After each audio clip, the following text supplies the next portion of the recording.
This happened to me not too long ago, and I still can't explain it. I had just moved into an apartment on the outskirts of town. It was a quiet, peaceful area, away from the hustle and bustle, and that's exactly what I needed.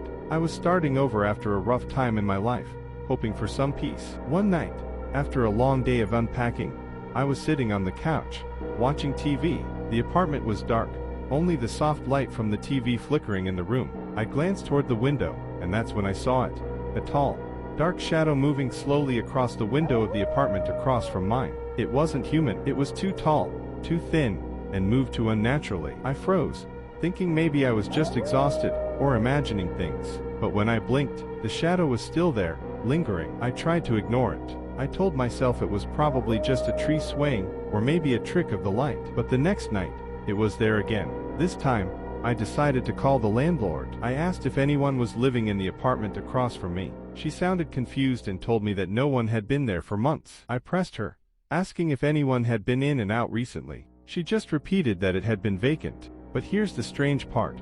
When I asked about the history of the building, she hesitated. She told me not to worry about it, that it was just an old building, with a few strange things happening here and there. When I pushed, she simply said, "You'll see things sometimes, some things that aren't meant to be seen."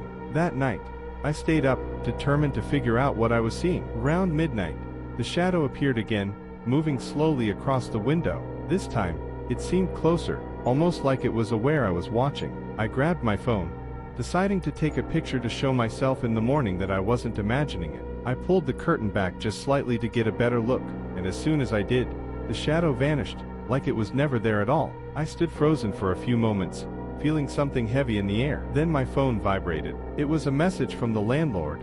"Please don't look out the window at night. You'll see things that aren't meant to be seen." I couldn't sleep the rest of the night. The next day, I packed up and left. I never went back to that apartment. The landlord's words still echo in my mind, and to this day, I have no idea what I saw. But one thing is certain, some things should stay hidden in the shadows.